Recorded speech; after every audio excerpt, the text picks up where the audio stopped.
But luckily we didn't get super far into the episodes. You're just gonna miss some banter.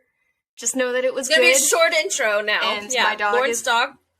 Alive. Frankenstein dog, yeah. Is alive. It's good, just very expensive. Upcoming, we're gonna watch Star Wars the Visions, Star Wars anime. And probably have a couple little mini episodes out for you sometime soon. We'll see. And, well, they won't be many, but they won't be part of the current series we're doing. So they'll be spin-off. They're like little half-ski episodes. Yeah. Long story short, Bridget loves Star Wars. I don't like Star Wars, but I like anime. So that's what we're gonna talk about. I'll talk about studios. She'll talk about Star Wars. This is who we are. The end. That's all that's coming. That was basically what we talked about for 20 minutes. So here we go now into Fullmetal Alchemist Brotherhood, episodes 9 through 12. So episode 9 is called Created Feelings. I really like this. Lauren, got a Netflix intro or Netflix description for us? Yeah. Netflix summary. This is one of the okay summaries. The one for episode 10 is awful, and if I didn't know what was happening, I would be very upset. But episode 9 is when Al becomes angry over the thought that his entire existence was simply created by his brother. Only Winry can convince him how wrong he is. Good job, Netflix. Not bad. I do want to say, though, we had a bet about this last week, and that whoever lost this bet, you owe me a coffee. You owe me a pumpkin spice latte. I respect that. That's fine. I will buy you I wrote that in my notes. Lauren owes me coffee. That's fine. I probably owe you mini coffees at this point in our lives, so that's cool. We're mutual coffee people. But we both have 7 Deadly Sins theories, and if I'm right, I propose the same bet. If you're right, neither of these have to, they can both be right, whatever, but I'll buy you another coffee, so there we go. Deal. All right, so my 7, all right, I got really, so for the episode goes straight into the intro song, which is for animes, that's odd. That's intense. Normally, that means they got a lot to pack in one episode, that you don't get a little recap, a little spiel, and then you do the intro. We went straight intro, and then right into the episode.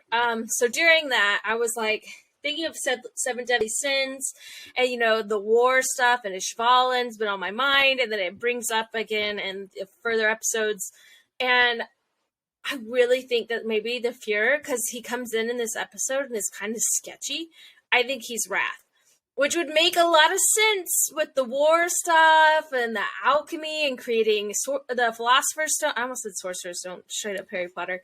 The Philosopher's Stone, I was the British version, American version, Sorcerer, Philosopher. So I think he might be Wrath. I think, Father might be Fuhrer, and it's, he's Wrath. I think war, Wrath. I think it's a good theory. And I'm excited to tell you my theory now, but you have to wait. I hate this. Yours always comes with a stipulation. Well, there's just other stuff to talk about that I think would lead into it better, and most of that other stuff comes in later episodes, so that's where I'm at. Okay. First note I wrote in this episode, those two are so sweet to Ed, kind of trying to teach him, still not being alone, and I can never remember their name. Ross and Broche. Ross and Broche. Mm-hmm. That whole little speech they do, and they slap him, and then they freak out. I love it. They even talk about slapping Al. His hands all messed up. Swollen. I love it. And then I loved animation note that I wrote. I loved when he's thinking later. Ed's thinking, his hair goes sticks straight up, and I was like, he's got a radar sensor. I thought of something. That was great. My first note is Emo Alphonse is the cover of my 2010 emo album. So if I ever create he's always finding the corner of the hallway where the light bulb's gone out and is sitting there, and I'm like, poor baby. Maybe he doesn't really need the light. He's just a soul. He doesn't have eyes, if we're being for real. He doesn't need to eat or sleep either. Poor babe. So maybe he's just chilling like a villain. always out there killing. I'm sorry. Stop. I knew Time it was gone. I know. A problem. You stop it. But I just felt so bad. I wrote, oh yay, Winry's coming to fix the arm, but you see that his arm is kind of malfunctioned because Winry forgot about and a she screw doesn't tell in there, him. and I'm like, I was like, dude, get your money, number one, but also, bro, he's like 15 and you're taking all his money. She like just takes it out of her pocket and is like, but remember, he's like loaded, like I know. He probably would give her the money anyway. They're family. Yeah. But also, she's totally in love with Edward. Like, if there was ever any doubt in my mind, it is gone. They are in love. I write that in I don't know, maybe in like episode, I think I read it in episode 11, like, I ship them real hard. Like, they're adorable. They're so sweet, and it's so good. And when him and Al are, like, sparring at the end of this episode, and he's like, I won the fight, but Winry shot me down, where they're, like, wanting to both marry her, I was like, it's so cute. Because, you always had that friend when you were a kid that you're like, let's get married. Yeah. One of y'all is always, like, against it. Like, I had a friend that was like that, and I was the one that said no. I was about to ask, were you the one that wanted to get married, or were you the one that was like, no, not you? I was the one like, I don't have time for this right now. We're 8. I've got to go climb a tree. I've got to go climb a tree. I got a really busy schedule. I got to pretend this stick's a sword, climb a tree, chase this random cat down the street, try and adopt it, I have a really long day of adventure game waiting for me, so you're just going to have to wait. Yeah, I gotta make potions in the backyard at 5, man. I don't got time for this. Here's something super cute. Family. Are you ready? Something super cute. I knew that I loved Will because we were talking about stupid crap we used to do when we were a little kid, and we both used to play this game called Adventure Game, where you just go out in the woods and make up like this crazy knight's quest, and there wasn't a name for it, so we both called it Adventure Game, and the day after that I told him I loved him. How cute. I know. You're so sweet. Y'all are sweet little nerds. Adventure games. I love it. We would have gotten married. Adventure game. Yes, y'all would have both been 2 knights, like fighting for each other's heart and like both in each other's way. No, it would have been a great like Sir and Mrs. Smith. No, not at all. Just it would have been a Mr. and Mrs. Smith episode. Maybe a wizard. I can see that. Will would be a knight. I can see you being more of a wizard. I don't know. Will could be a wizard. I think Will would be the wizard and I would be the knight. Let's be real. Stoic, like smoking his pipe, the hobbit's grass. Calm, level-headed, always there to protect the party, and I would just be running in like an angry monster with a sword. That's pretty much it. Will's got some big Gandalf vibes right now. Gandalf vibes. I'll take it. Gandalf is a good guy. We stand Gandalf here. If y'all don't know this about me, which you don't, because you don't know me, I love Lord of the Rings. I have them all memorized. It's a problem. He's got Gandalf the Grey vibes. Like, chill. You're right. I'm going to save you. I'm going to get you on this adventure. Not Gandalf the White. He's got Gandalf the Grey. Like, the fun Gandalf the Grey. Like, I'm going to throw some fireworks out here for y'all. It's great. I accept. Thank you for that. So yeah, they're in love, and it's sweet. There you go. So basically all that happens in this episode is Alphonse finds out he is a real boy after all, which we knew. But we knew that. Lauren tried. I did. I just thought it'd be really interesting if he wasn't. That's all. I didn't want him to not be a real boy. I just like interesting... We get some twisties later, yeah. So he's a real boy. He's a real boy. I love that Hughes walked in. I don't love this. So I started battling in these next few episodes. Is Hughes a good guy? Is Hughes a bad guy? Well, I get some heartbreak actually later really on. Started to like Hughes in this episode, and I was like, "Oh, this okay." Well, he walked in and said, "Brought a girl in your room to service you," and I was like, "Excuse me." And he was, I mean, that's basically Ed's reaction too, is like, what? And he was like, no. And I was like, oh my gosh. And so I wrote, I am genuinely confused about Hughes. Is he good or is he bad? Because like, Winry goes to stay there and it's his daughter's like 3rd birthday. I mean, then it ends up being cute and I'm like, he's really good, but are they making me really like him? Is he just a quirky dude? And then we get like, in the next episode, I think we get some flashbacks, but that tells you more about Hughes. But I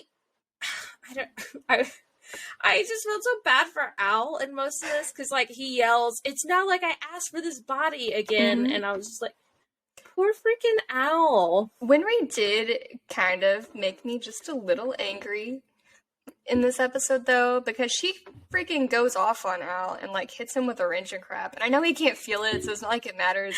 But, you know, yeah, Ed is going through a lot of trauma. I get that. He did his best. But so is Alphonse, and he's allowed to have his feelings. He's a very well put together little boy. Yeah. And if he needs to explode sometimes, he should be more than allowed to do that.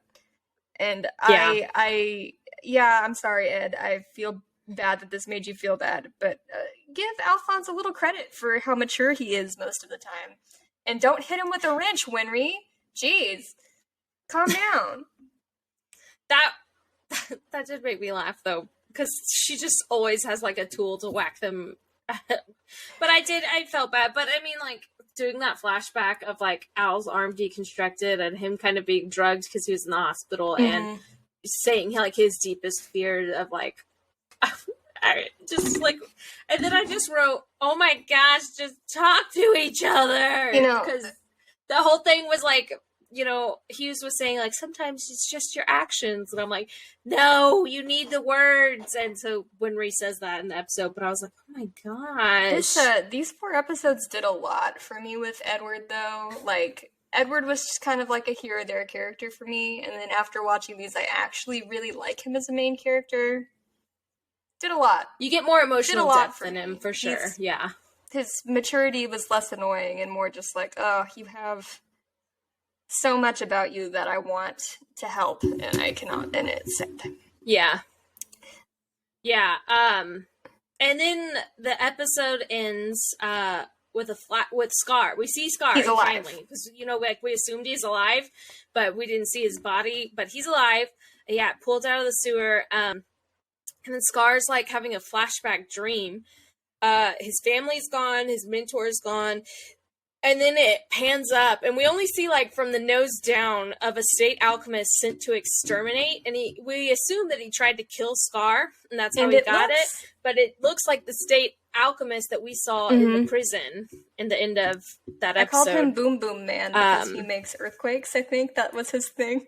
I was like, looks like Boom Boom Man. So it's Bakugo. That's like... But it also reminds me of, like, Avatar, where he's like, Sparky Boom Boom Man. Sparky Boom Man. That. It's Sparky Boom Boom Man. We're gonna watch him die. It's great. And then Scar asks if he still has his right arm, and I was like, oh, interesting.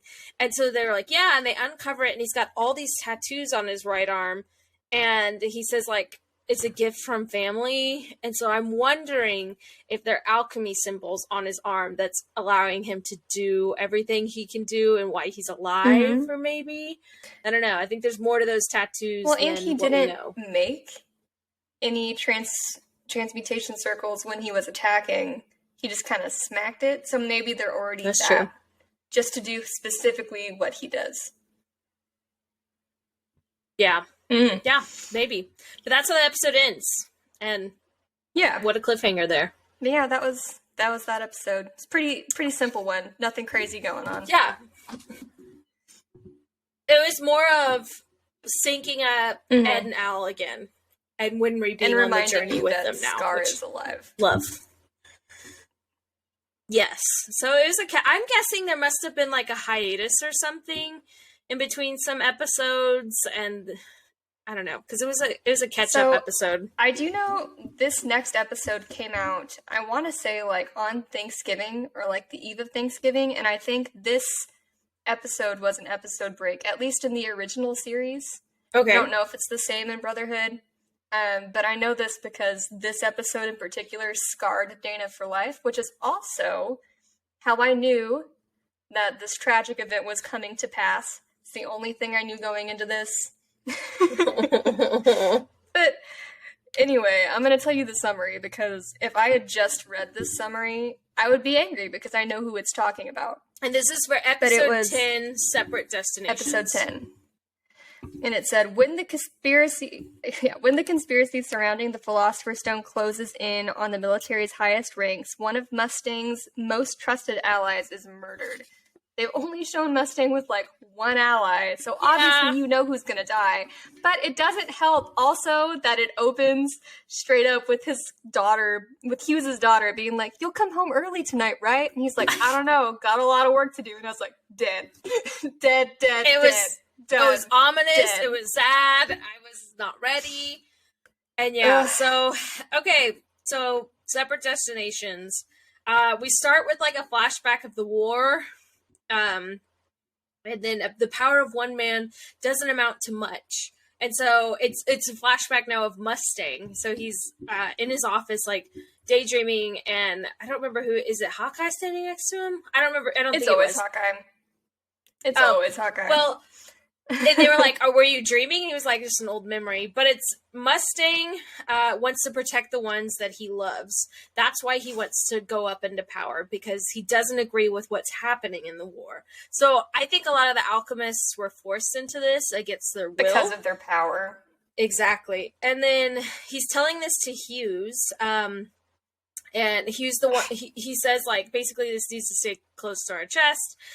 People can't know. And so him and Hughes say, like, they're each other's confidants, and it's like a good friendship. You mean they're each other's boyfriends? Because they're boyfriends. Or that. There's always, everyone, pause. There's always, don't judge me for this, there's always a set of boyfriends in anime. There always is. Queer baiting is just as big a part of anime as every other part of anime. Hughes and Mustang are the boyfriends of this show, and that's okay. Well, one is married. Only for 10 episodes. Everyone. Yeah, and so sad. But yeah, boyfriends. They break up permanently and against their will. So Mustang wants to be at the top of the pyramid to protect everyone, and doesn't like the Fuhrer. And then they start talking about Envy. I definitely thought Envy was a girl, but no, he's a dude. He's a king. He's a I was about to say ambidextrous, androgynous king. There you go. Ambidextrous. He's an ambidextrous king. Envy just enjoys a crop top and has a lot of hair gel. Or just really dirty hair. Props. Yeah, something that the hair does not lay down and is separated. So yeah, Envy, they start talking about Envy, they start talking about this group, they start talking about Bora Bora's tattoos. I think that's what they said. There's sometimes they say something real fast and it's like in a different language. So I'm like, yeah, I'm going to phonetically write this down and it might not be right. And then we find out that all researchers for the Philosopher's Stone have gone missing. Mm-hmm. So that's a big deal. It just happened too. And so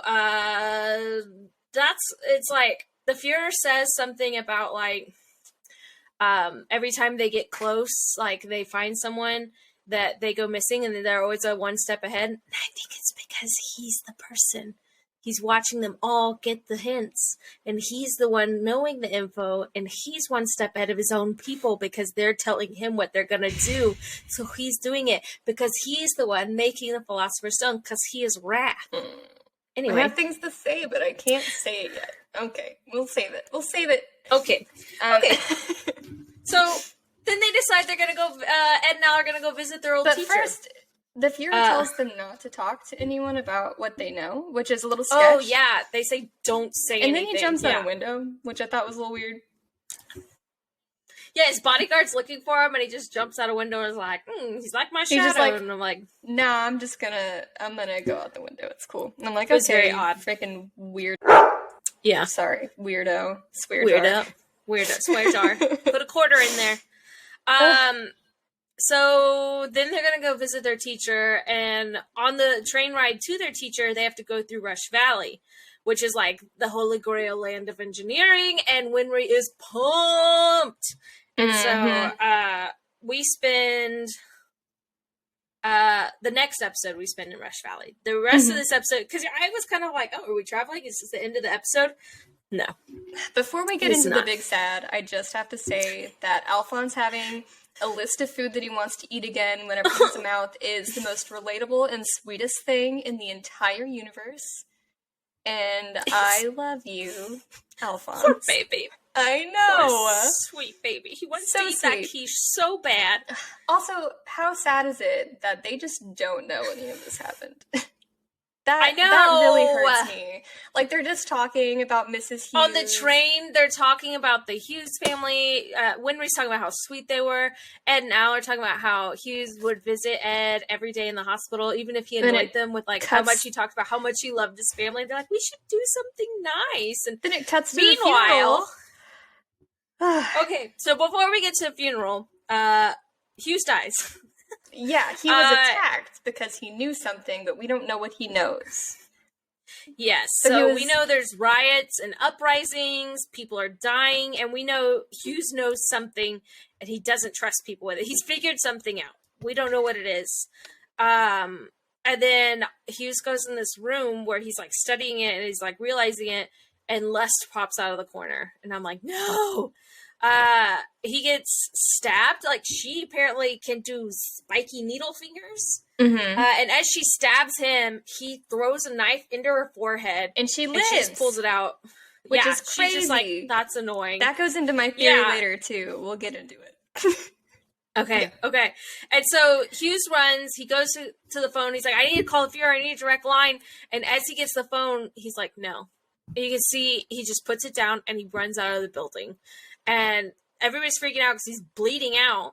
And so he doesn't trust the Fuhrer. He decides, he goes to a payphone outside and he goes to the operator and he's like, I need a direct line to Colonel Mustang. They're like, you're on the outside line. This isn't secure. And he's like, here's my code. Give me to Mustang. And as he is getting connected to Mustang, Envy pops up. But as Ross, but so Envy hard. Didn't. I was like, no, not Ross. Just like my whole body was so betrayed. It was so Envy didn't get it totally right. Ross has a mole under her right eye, and she was like, "Oh, did I miss that?" And then, like, all of a sudden, the mole pops up there, and he's like, "Who are you?" And he's getting ready to shoot, and then Envy turns into his wife. Ugh. And it's so sad. And then the line connects the Mustang, and he's like, Hughes, hello, are you okay? And then he gets shot, and my heart dies. It's so sad. Okay. If at my funeral you don't say, it's a horrible day for Rain, and start sobbing, you're not really my friend. I need you to know that. So sad. It's not raining. Yes, it is. In his heart, because they were boyfriends. It's a terrible day for Rain. I wrote that down, and Hawkeye's like, what are you talking about? And he's just, like, crying, and she was so sad. And I was like, The worst part was the little daughter who was like, why are they putting dirt? Dad said he had to work. He had a lot of work. Stop. And I'm like, stop. You stop. I hate it. Armstrong's crying, and so, gosh, Hughes ended up just being a genuinely good guy who loved his family and loved to talk about his family, and he died. And that sucks. So then it pans to the end of the episode, which is Mustang is going to make it his mission to figure out who did this. He wants to, like, avenge Hughes because Hughes knew something and Hughes was his confidant. So he gets Hawkeye brings Armstrong to him, and Armstrong won't say anything because the Fuhrer told him not to. But he said just enough without breaking his, like, order from the Fuhrer that they kind of got hints on where to start figuring things out. He knows that Elric brothers are off. My question is why? Mustang is the Elric's direct officer, right? As far as we know, like, he is in charge of them. I'm not sure. Why didn't he know that they were there? It seems really weird to keep from him. Like, I feel like he should know. They were only there for, like, 2 days. And if they're important to Mustang, which it seems like they are throughout the whole show, like, they're important to whatever operation they have going on, and they're, like, key players, like, good alchemists, that he should probably know that they were injured and involved in, like, this crazy thing. Or at least know that they were in Central, even if they weren't allowed to be told the rest. Just seemed weird. Yeah, I'm not sure. I think it was just because they had been traveling around. They were only there for 2 days. They've been in and out of the city. Weird. And I think it was just I don't know. These caught up in it. And so it ends with Hawkeye and Mustang are going to go after the senior staff, which is what somebody talked about the senior staff earlier. Maybe it was Armstrong that was saying that the senior staff might be involved. It might go all the way to the top. So that is episode 10. Leaves a lot of mysteries, twisties, and heartbreak. Deep sad. Very sad. So then we go, after we cry, we get a little happy episode. We go to episode 11, Miracle at Rush Valley. Lauren, you want to read us a Netflix summary? Netflix summaries suck. I hate them. But here we are. This one's a little better. The Elrics, realizing alchemy has yet to unlock the mysteries of creating life, feel powerless when they find when their new friend goes into labor. I can't read my own handwriting because it's trash. Yay.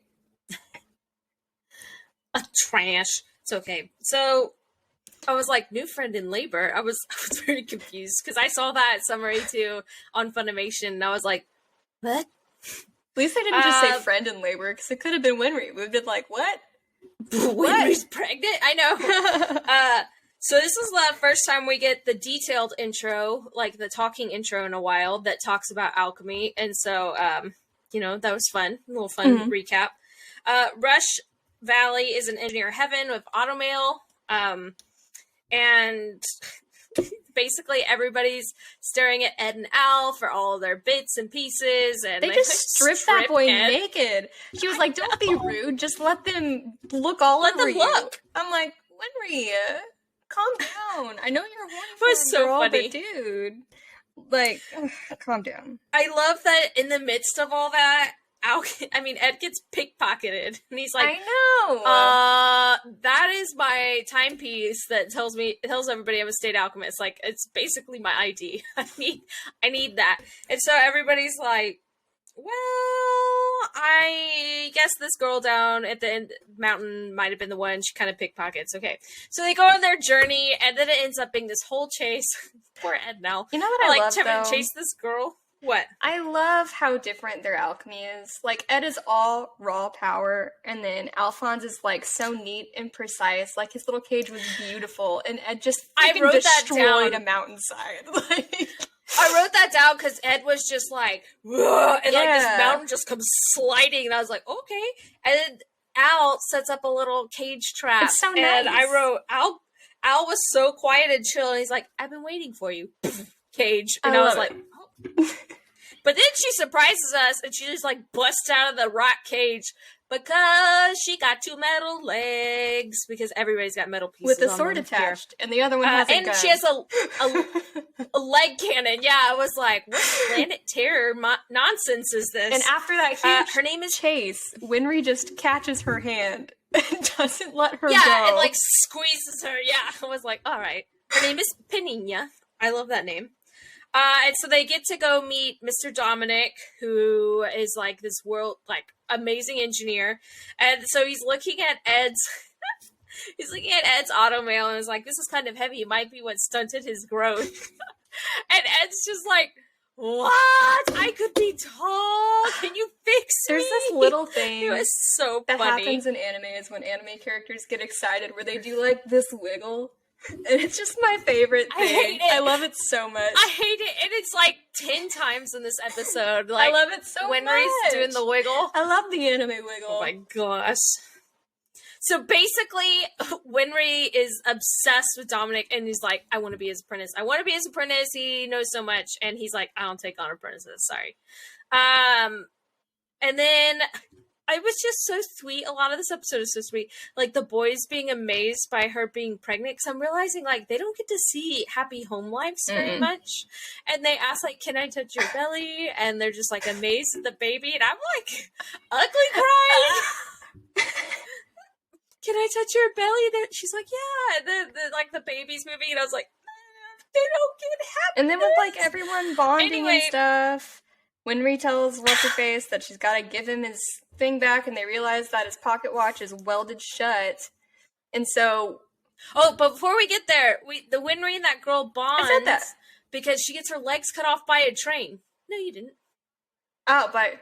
Yeah, I did. I said she got her legs cut off. She got her legs cut off by a train, and Mr. Dominic like found her like legless on the side of the road, and is just like. Don't you love grumpy old men being sweet to little girls? Yeah, like it's like you look like you have dead eyes, and like you're so sad. I don't like people that are like just miserable, and so he just picks her up, like, takes her home, and then like puts these awesome metal legs on her, and she's like always been trying to find a way to repair. And Winry's just like, what a great friend to her. Like I hope they have a great like friendship relationship through that we get to see throughout the like. They probably will. She's staying there. Right? Yeah. Like I want to see some awesome female automail engineers. Like they bond. And she's like, well, you know what? You need to be more respectful. And how do you honor him? You honor him by stop pickpocketing and doing good things. And I was just like, oh, this is so great. Okay. So then they talk about what you were saying, Pocket Watch. Yeah, and so it was welded shut with alchemy, and Winry, being a nosy little buff face, decides, I'm going to pick it, so she opens it, and inside, what does it say inside? Don't forget October 3rd, year 11. And my question on that is that the day they burnt the house, or is that the day they lost their bodies? No, that's the day they lost their bodies. How do you know? Because they never flashed to that. Yeah, they do. They talk. He goes, I have to remind myself. Like he writes, the engraving is to remind him how weak he is and humble himself. That's what he says. He goes, I need to remember how weak I am. The burning was just so that they could never go back and like hole up in their house, and like they could only move forward. It just felt strange that was the flashback. It should have been to him, like, in the whatever. I think they've tortured us enough with that, and then in the next episode... No, I need more pain. Okay, yeah, please. Well, the next episode, you get an even worse, maybe, version than the mom. Yeah, no, well, maybe. Depends. A baby version? I was just that was sad. Cool, but I still think the mom is sadder because I'm more attached to the mom. I don't know. Anyway. That's just my opinion. Anyway. In the midst of all this, they find the pocket watch with the engraving, and then Ed comes running around the corner freaked out. And Winry's like, what's up? And he's like, the lady's in labor. And they're all like, what? And then Dominic's like, we can't transport her to a hospital. So he goes running off to try and find a doctor, but the baby's coming. Like, the lady's screaming, the baby's coming now. The boys are all freaking out, and Winry's like, all right, we got to do this. I'm going to try and remember the books I read from my parents when I was little, but let's do it. And look, they're such a great little team. And the boys are like hiding outside behind a chair because they just hear like screaming. And then the door opens. The door opens and Panina's like so much blood. And they're like, oh gosh, what's happening? And it's just a happy little baby. Also, and when I have a baby, if you don't come in and say, it's a baby! It's a baby! Hooray! I will be so upset. Favorite. And Winry's like, yes. It's a baby! Hooray! Like, it really was a baby in there the whole time. Oh my god, it was so stupid, and I loved it. This is when I really ship Ed and Winry. They have this really sweet moment that you can kind of see that they banter with each other, but they really deeply care for each other. Like, Winry's legs are exhausted. She can't stand up. So Ed picks her up off the ground and is like piggybacking her to a chair. And then she goes, Ed, I need to tell you something. What does this date mean? And he's like, you busted open my pocket watch, and then drops her. And she's like, ow, that really hurt. And then he's like disappointed because, I mean, clearly, like, it's not a secret to Winry what like happened. Like, she doesn't know all the details, but she knows what happened. For him. Yeah, and it's something he still struggles with all the time, and he beats himself up about it. And so he helps Winry up. They have this deep talk, and I'm just like, I love these babies. This is when I decided that I actually like Ed as a main character, because he has so many layers to him. And I feel like they've all finally been revealed to us. Like, we have a really good understanding of who Ed is now as a person. And he's a good person. Yeah. He's a good person. And that's just nice. We like that. We like that for him. It was great. And so then I had wrote, like, the engravings to remind him how weak he was. And, I mean, it's just him beating himself up. And then Winry's crying. And he's like, why are you crying? And the line she says is, "You two won't cry, so someone else must do it for you." And I was just like, she cares so much for them. Like, that is their family. And then Mr. Dominic being a softie for the baby. When he comes back in, the doctor's like, "Y'all did great." And then it kind of ends happy. Winry's going to stay behind to learn more. The boys are going on to see their teacher. But a little thing I noticed was the wanted posters. Yeah. And so one looks like Scar and one looks like an alchemist. And so I don't know what alchemist. I tried to pause and read what was on there, but it's written in such strange script that every single one of them does say killer on them. So that's something. But that's the only word I could make out was killer. So I'm assuming they're new evils that are going to come in here in a little bit. Yeah, I'm wondering if it's like an Easter egg for something. One is for sure Scar, and the one is in an alchemy, like a state alchemist suit or a military suit. One of them's in the intro. So, yeah, in the intro, with the slished back hair. He's in the intro song. So, we'll see. We shall see. But yeah, that was episode 11. It was cute. We liked it.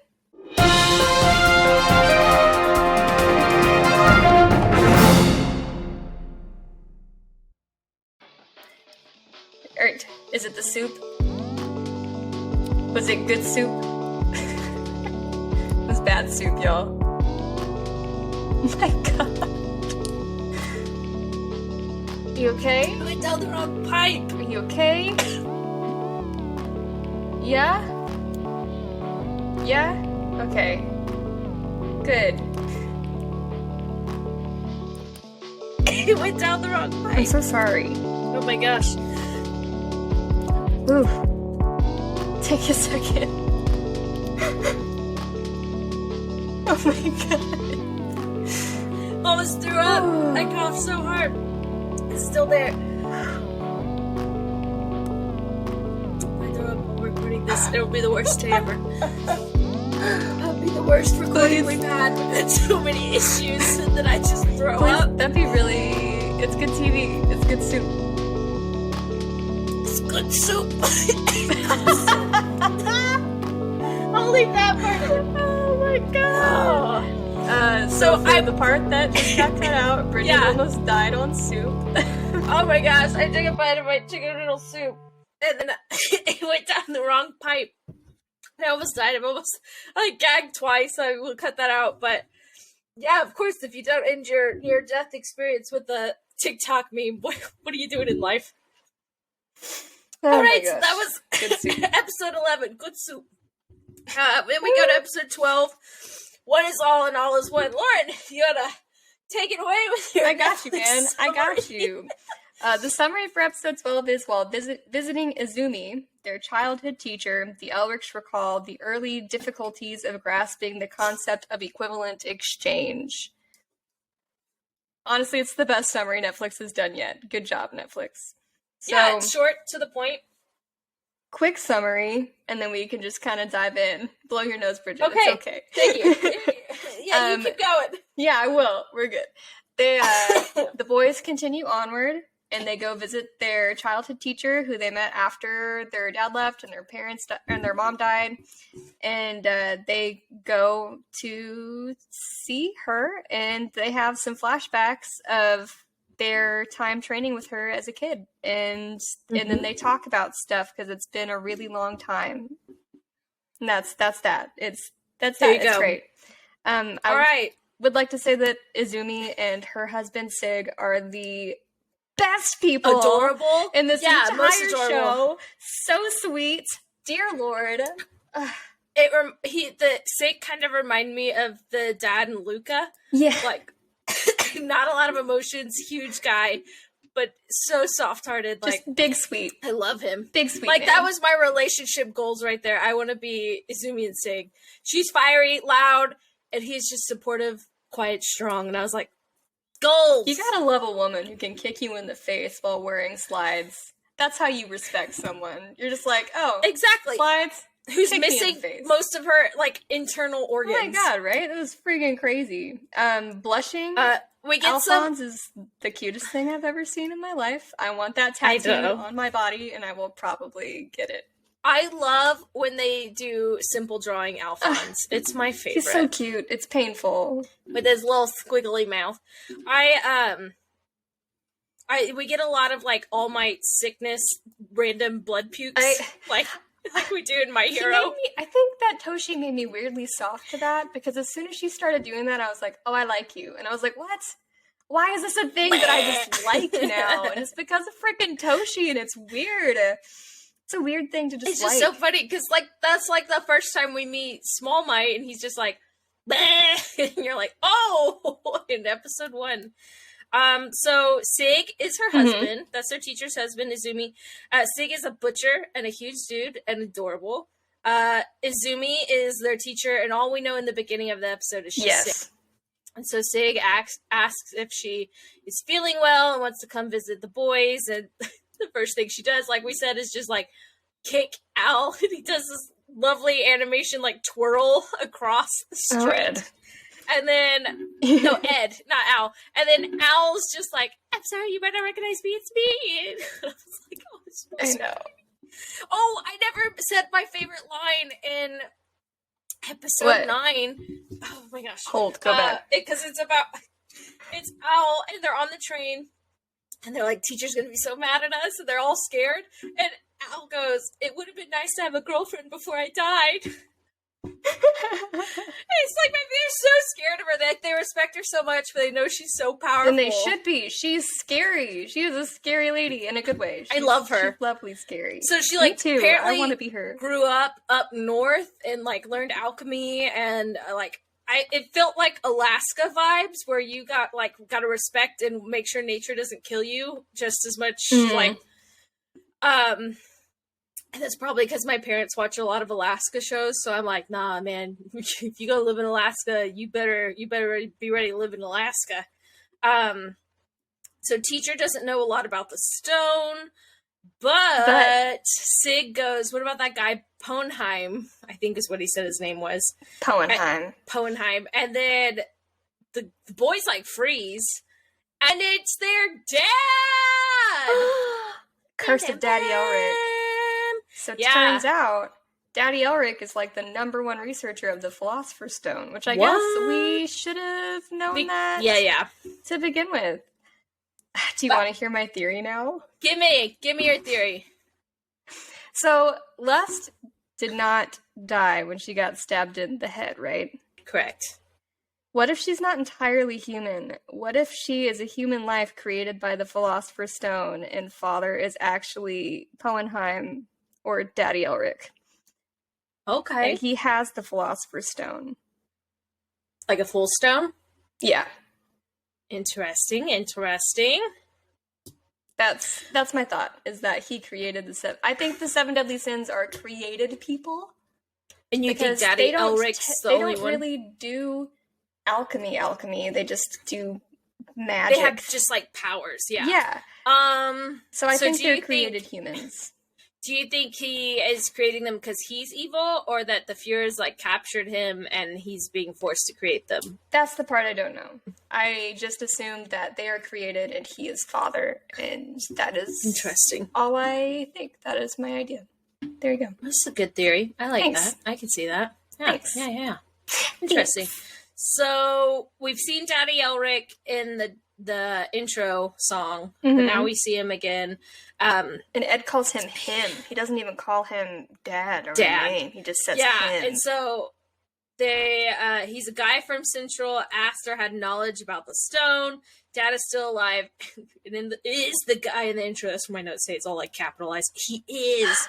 And then it was like, Sig says it was like a lifelong dream coming true, and seemed happy when he said it, when he was like finding out about the stone. And I was like, man, that stinks. And then we get this horrible flashback of like him leaving their family, and like their mom always trying to be happy and supportive, but like she's smiling and crying at the same time, and Al doesn't notice it, but Ed notices it, and it's just like, and then them just eventually finding her dead. I know. They come home from, like, the garden or something, and she's just laying on the ground. And dead. Ed does say in this that it's his father's fault she died. And I'm wondering if it's because of something he did, or heartbreak. Yeah. Like, he just wasn't there and she died. We haven't learned a lot about her death. I know didn't they say, like, in the first episode or something that she fell ill or something? I'm not so sure now, to be honest. Yeah, this made me feel real sketch about how she died. How traumatic. So, I know. I wrote again, she does the blood puke like All Might. So, we get the flashback. Gosh. Okay, I'm alive. We get the flashback of the kids when they met teacher, which was like the town was flooding. They're all up on a thing. They're building sandbags because the river's going, and then it breaks the levee. And then she's like, fine, I'll handle this myself. And goes up there, does alchemy, claps her hands. She doesn't have to draw a circle. I noticed that. I wrote that down right away. I was like, and does her hands, builds up this wall. She's like, that should hold it. And they're like, oh my gosh, you're amazing. She's like, I'm just a traveler passing through. Saw you needed help.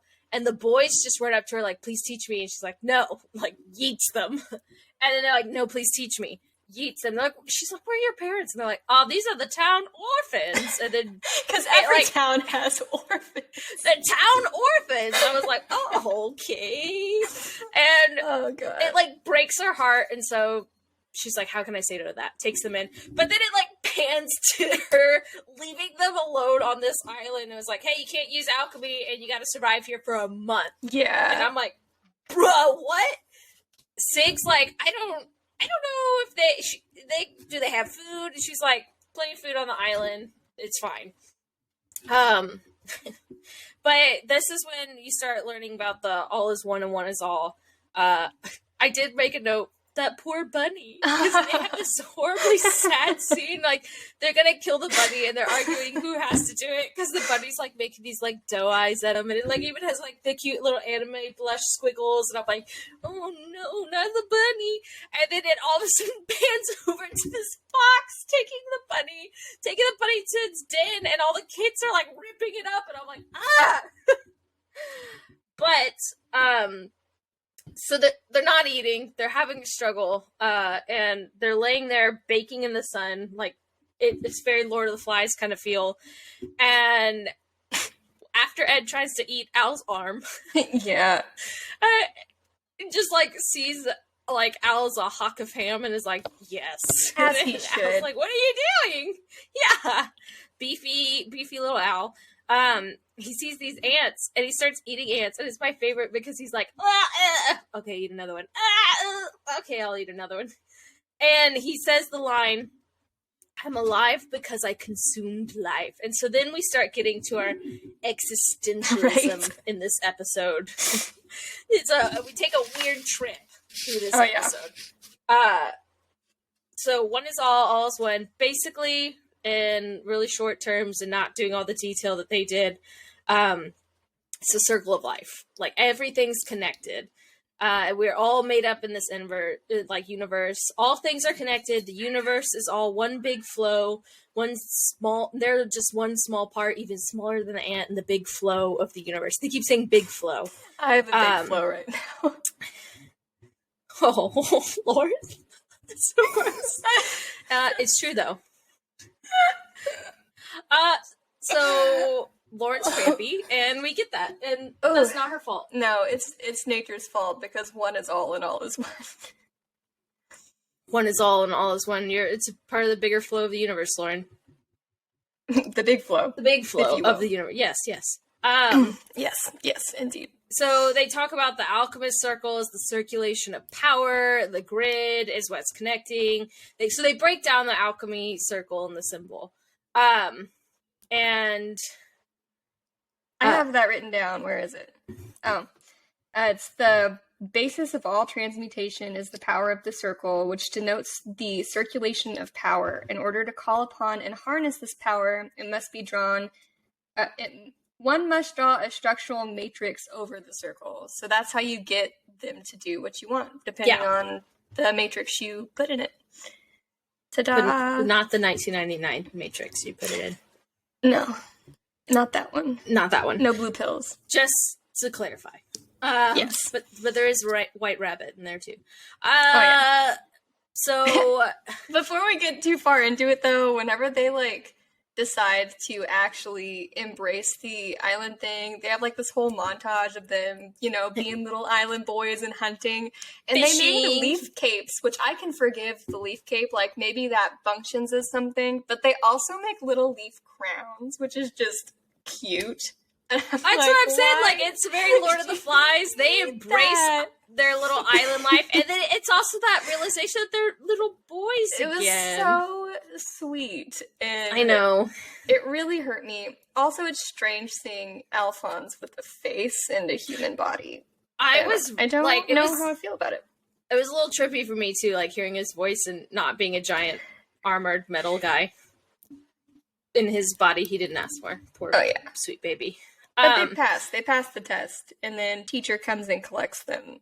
Yes, they pass, she teaches them. And then he makes a comment to her, I noticed that you didn't have to draw a circle either. Have you seen the truth? No, she says that to him. Yeah. Because she didn't know that they did that. So she, until this moment, we didn't know that she knew that they tried to bring Mom back. They broke the taboo. Yeah, they practiced the taboo. And then we get to another sad part. He's like, well, you don't do a circle either. You just use your hands. Have you seen the truth?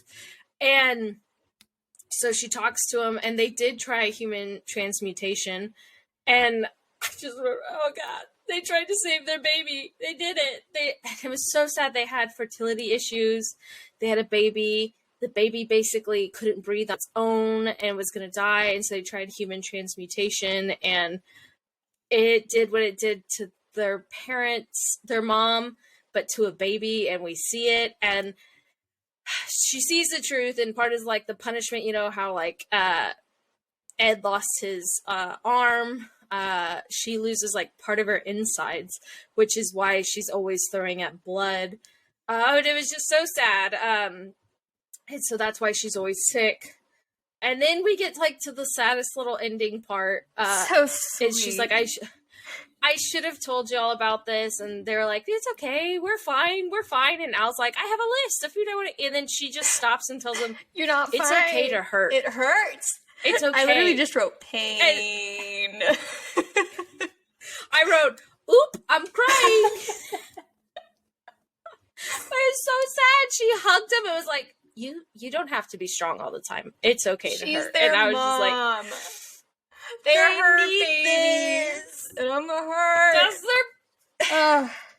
I know. It was a lot of heartache and pain. But it is super cool that we now fully understand what Ed is doing and why he can do it. So he makes the circle with his hands, and that's his circle, and his whole body is the matrix. So whatever he can imagine, he can create, essentially, which is really dope for Ed. And apparently only a few people can do that. I mean, it sucks because of how they had to do it, but cool. Yep. You gotta give a little to take a little, I guess. So I made my ceremonial list of important things and then important questions. All right, let's go. So I have 6 important things and 3 questions for going into the next week. My 6 important things to remember are, number 1, Scar is alive, and there is some kind of Ishbalan resistance, so that's cool. Yeah. 2, Alphonse is a real boy. Huzzah. Real boy! 3, Lust wasn't killed by being stabbed in the head, so she's probably not entirely human. There is something going on here, and we need to figure that out. Something there, yeah. 4, don't forget, October 3rd, year 11.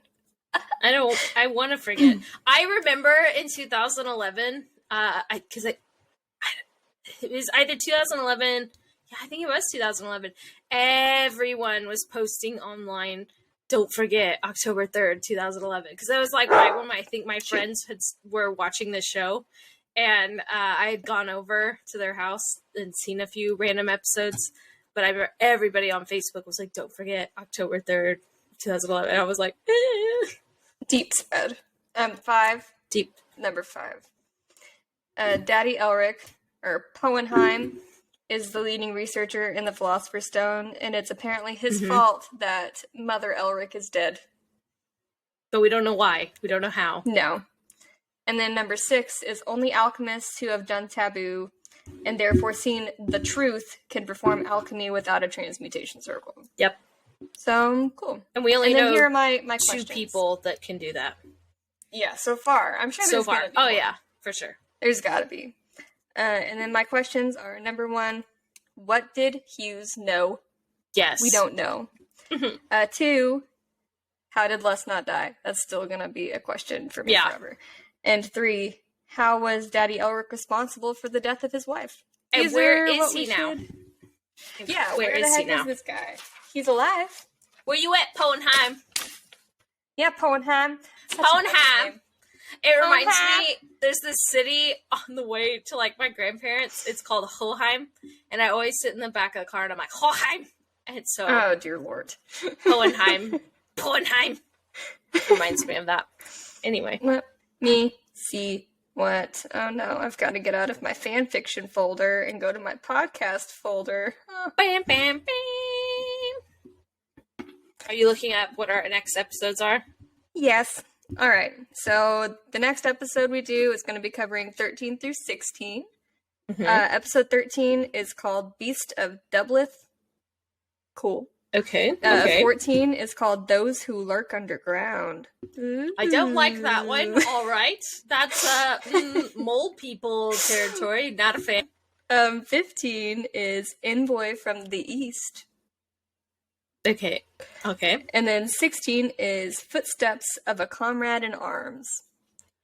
Oh no, that sounds like it might be sad. Yep. So that's what we have to look forward to in our next episode. That's great. Anything you want to go over? No, I just, in my feels about it. I mean, I really want to, I hope by the end of this, or at some point in the show, I get to see Winry and Ed together, because big fan of that. I feel like I'm always a shipper. There's always something, and I ship them, and that's where I'm at right now. Just like I always have boyfriends, you always have ships. I have ships. Well, I mean, my boyfriends are ships, too, let's be real. I write fanfiction. It's not a secret. It's who I am. Mine are normally, like, traditional ships, like Raylo. Also, anyone who's now following me on Twitter because of this podcast, because I got 2 new followers, thank you. But also, too, sorry, I'm probably not a person you want to follow, but I appreciate it anyway, and there you go. That's that. Speaking of your Twitter, we can plug our little social media. We got Facebook. It's facebook.com/Gateway Anime Podcast. We got Instagram. Our handle is @Gateway Anime Podcast. Whoa, still suffering from that. I know, soup. it's okay. Good soup. Good soup. Third, we got Twitter, Gateway Anime Pod, because podcaster's already taken. I don't know who that is, but pod. And then YouTube, we're Gateway Anime Podcast on YouTube. By the time you listen to this, we'll have 3 episodes out.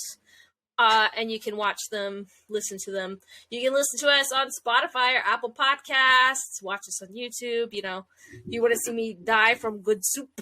You can email us about comments and concerns, or anime recommendations would be really dope. Yeah. I will take that.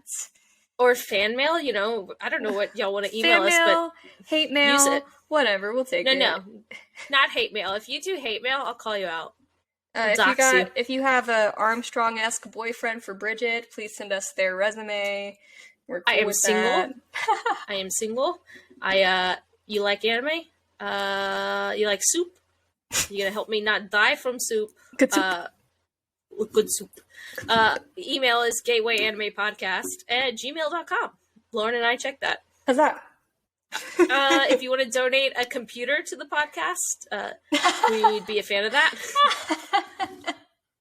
I'm just gonna see, you know, they don't know what's gonna happen.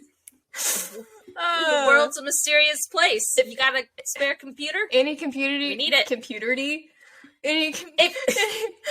Any computer companies that feel bad for a very poor woman and just wanna give us a. If you try and donate a Chromebook to us, we will absolutely reject that donation and stomp it on the ground and be like, what's wrong with you? Because apparently nobody formats programs to be compatible with Chromebook. I don't understand. Like, that is a popular brand. It's because it's cheap. I bought mine for $150. That's why I have this. $150? Also, I was in school. Yeah. From Walmart, $150. Bruh. I know. That's why I own this piece of crap. But you know what? It works a little bit. That's all I can Works say. a little bit. All right. There, you heard it here first, folks. I don't know. I wonder if my, 2009, 2010 Dell still kicks. That's a really solid question. I did, after we start this, go through all my old computers to see if any of them were alive. They are not. I killed them. I don't even know if I have a charger for that old Dell, but I still have it, from college, and it's really bulky. It's 13 inches. It's a big old computer. It's heavy. And it overheats. I mean, I don't often go anywhere. That's fine. I remember Maybe. sitting on my couch in my apartment in college and having burns on my legs. My laptop was on it, and I was like, "Ow!" I had an old Dell. I had a little Vio. Yeah. Or a Vio. Yeah. And it burnt the crap out of my legs. I had to buy a lap desk because I just couldn't set it on my lap anymore. I was like, okay. And then it had scorch marks on there. It was so hot. It was actually peeling the paint off. And I understand some of these computer manufacturers. I have a first generation Microsoft Surface. It's the worst computer I've ever bought. It's probably worse than your Chromebook. It has no memory. It overheats all the time. It doesn't stand up on its own. It has to have a kickstand, so you can't just sit anywhere and use it. Man, it was cool in theory in the beginning. I hate that thing. I hate that thing so much because it's just a tablet. That's all it is. And it's good for nothing. Good for nothing. I mean, it's literally right here next to me, and it doesn't even load Netflix or something. It glitches out on that, and I'm like, bruh. I have an iPad that I bought myself for art and was too depressed to use, and now I just use it for reading manga online because it's large, and that's fine with me. That's all you need. Yeah, why not, right? I now officially own all of the My Hero manga. It's been a slow journey of collecting it, and I don't have to read it online. I want to reread. What? I said I don't have to read it online when I want to reread now. Pretty excited about that. Probably need to reread soon because it's been a minute. I've started because I feel like we're going to get some callbacks. And after this last episode with this last chapter with Stain, we're for sure going to keep calling back to things. I've been reading a lot of slice of life manga recently. I just started reading Daytime Shooting Star, which is absolutely adorable if you like romance manga. And I reread Maru Puri, which is only 4 volumes, and it's literally the cutest thing freaking ever, but also a little problematic, but that's fine. Most of them are. And I almost have all of Toradora, which is my favorite anime ever. And if you want to come for me because of that, come for me. I don't care. It's so cute.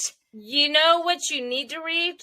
Attack on Titan. You need to finish that. Yeah, I'm not going to read Attack on Titan. I'm not interested in that. I will finish watching it, but I am not interested in ever reading Attack on Titan. It's just not for me. I also have to read Given, if you could finish watching it, that would be great. If you could finish watching. I'll think about it. Did you read Demon Slayer? No, I'm not going to. I decided that I'm just going to enjoy the show. It was a hard decision. Demon Slayer's... it's written so well, though, and the art is so great in it. But you still get all of that in the show. Manga. I don't feel like I'm missing anything from not reading the manga. Well, you can't really tell if it's different or not yet because we're so early in the show. This next season will really prove if it's different. I don't think it will be. I really don't. I think it's gonna be fine. It's so good. So I don't really feel the need to read it. I like watching it. And I'm just gonna watch it for a while. There you go. Maybe we'll do that as one of our shows, because Demon Slayer is good soup. It is good soup. I feel so bad for my cousin Margie and Ross if they watch this, but I stayed at their house in Houston. they don't have like social media like much at all. They've got a little bit of an Instagram, so they don't know a lot of these memes. And then there's me that comes around that's like fully engulfed in the internet. And so I was doing the good soup one to them. They're like, "What does that even mean?" I was like, "Here, look." And so I like showed them a few videos, and they're like, "What?" So all weekend I kept just going, "Good soup." And I was being very needy and like not happy lady the other day, and I just kept asking Will if he loved me because I need reassurance, and he just goes, "You're good soup," and I cried a little bit. You're good soup. Because it means a lot to me, okay? I'm good soup. I'm good soup. But you gotta say it like he does Adam Driver. Good soup. Good soup. Good soup. I'm good soup. Beautiful. All right. Well, everybody, sorry for all the technical difficulties. I hope this episode comes together. I hope magically maybe we can get like the 20-minute recording we did in the beginning. We'll see. Appeared. I have Lauren's. I just don't have mine. Please don't make me talk to myself for 20 minutes. I'll just do some weird audio dub over and try and remember what I said back to you. Dear Lord, no. And it makes no sense. That would I gotta be practice awful. my ADR skills, man. Let me practice my ADR. So anyway, It didn't miss anything. It's totally fine. The end. I watched Dear Evan Hansen. Well, it was good, and everyone should calm down. Yeah, he's an older bro, but he did a really good job. It's a good movie. The end. Are you sure you just liked it because it's that time for you and you're more emotionally vulnerable? No, I'm positive so that I really enjoyed it. I watched it by myself, completely empty theater. I didn't have anyone pressuring me to feel any way about it. Like, it was just me. There you go. Because I also went at like 1 in the afternoon on a Thursday. I love doing that. And it was really good. And I haven't seen the musical, but I've listened to it about 10,000 times. It is my favorite musical. Was it perfect? No, but it was good. And the 2 new songs they put in were good. And I had a good time watching it. It was a good movie. You should watch it. But if you're depressed, maybe go with someone. It was decent soup. I'm not going to say it's good soup. It's not good soup level, but it was a good movie. There you go. I am planning on also unabashedly enjoying Venom 2 Let There Be Carnage some point this weekend. I'm going to make Dana watch it with me because Venom is her favorite thing. So if I watch it with her, I'll be happy because she's happy. The first movie, my dad. So I had bought it on Blu-ray and I left it in my parents' camper. And my dad, we were FaceTiming the other day on their vacation, and he was like, "Venom, what's that? Is this good?" I go, "I don't know if I'd say good, but you're gonna have a real good time watching it. Like, it is an enjoyable movie. I don't know if I'd call it good, but it is a fun time." And he was like, "I like that. I like that." So I gotta ask if they watched Venom, because that's what I mean. Like, storyline, meh. Like, so but the acting's fun, and like the action's fun. I had a fun time, and that Eminem song, like, Venom, gonna get him, Venom, Venom. As a fanfiction writer, I thoroughly ship Eddie and Venom. Have for quite some time, and you can tell nice. They love it because they had a good time with it. It was really very shippy and very gay and really fun and kind of hilarious. It was a good time. It was a fun movie to watch. It wasn't a good movie, but I had a good time watching it. I love that in all the previews for like Venom 2, they're like, they need to go to therapy. They need to go to couples counseling because like, they're just boyfriends. arguing. There's always boyfriends. Always. In the same body as a symbiote. Symbiote? I always say the wrong one, and then people come for me. I think it's symbiote. Symbiote. Or is that the one that's wrong? Well, you don't. You went real hard on that I. Symbiote. I was like, so I used to do this thing that drives Will crazy, and I've realized it in myself now, where I emphasize weird parts of things. Like, when I was watching The Walking Dead, I used to say, "Oh yeah, have you seen that new episode of The Walking Dead?" I know. And he gave me so much guff for it, dude. Just like, The Walking Dead. And I'm like, it's The Walking Dead. Like, that's what it's called. And he's like, "No, it's The Walking Dead. And I'm like, it's The Walk. And then I got really weird about it. It's like when people say pillow, and I'm like, pillow. It is pillow. Pillow. I always say pillow. It's pillow. It's always pillow. say pillow. Do you say pecan or pecan? It's pecan. Pecan. It's pecan. Pecan. Pecan pie. It is a pecan. Pecan tree. pie. Have you, When Harry Met Sally? It's my favorite part of When Harry Met Sally.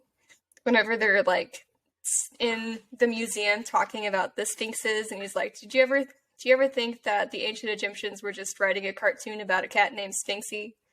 And he starts talking in a weird voice, and he's like, "I will give you some pecan pie," and he's trying to get her to do it, and she's like, "Pecan pie," and she just can't do it. And it was so cute. I don't remember that, but I do love that movie. It's a cute movie. I've watched it 10,000 times. I think my favorite version of that movie is Ted Lasso just did it in season 2. They did a whole rom-com episode. I still have not seen Ted Lasso, so it is. They're like, you had me at Coach. I'll have what he's having. Like, they called out every rom-com cliche and line, and they did it in a respectful way. Like, Ted's talking about how much he loves, and so they're going to like a football game, and they're interviewing all the couples at the football game, like they do in When Harry Met Sally. I love that. It's so cute. I'm still so salty at Connor. Connor, if you ever listen to this, it was our first episode of our last podcast, our first one where we actually went over a movie. They pulled my movie. It was When Harry Met Sally, and Connor did not watch it. He lied to me the entire episode. It no longer exists. Actually, I have it because it's on my Google Drive, but it no longer is there. But he just lied to my face about all his favorite parts of this movie that he just looked up on YouTube like the hour before we recorded. Still hurt, Connor. Still hurt. I don't know if he's ever watched it since, and he should. You should give it a chance. Okay, but if he likes Love Actually, he should love When Harry Met Sally. I'm still mad. Connor. Connor. How dare you? Connor. How dare you disrespect me that way? I'm so mad. Connor. I watched The Greasy String. I keep yelling that. You, Connor. Do you know how hard that was for me? I actually really liked hate that movie. I did not really like. I know you did. I listened to that. I'm glad I've watched it. Everyone deserves to watch The Greasy Strangler once. If you don't know what it is, dive into it right now. Just go rent it. Watch it. It's a horrible time. Do not watch it with your children. Do not watch it with your parents. But go watch it and just be upset. Don't watch it. I was walking upstairs at Westlake's in the projection booth and was like, "What's this movie about?" And then like looked through the porthole window and was like, "Ah!" I said Rudy Tooty Disco Cutie dancing to myself so many times after watching that. Just Rudy Tooty Disco Cutie. Over and over. It's a horrible movie. It's great. I've seen a lot of parts of that movie, and I don't want to finish it ever. It's worth a watch. Watch it with a group of friends. I don't think it is. It's great. Everyone should see it. But also everyone should watch When Harry Met Sally. Anyway. Yes, I'll agree to that one. I'll agree to that one. Fun. Thanks for listening to our rant. Thanks for listening to us, and we hope you have a great time, and we love you, and we love anime, so... Huzzah. Bye! Bye!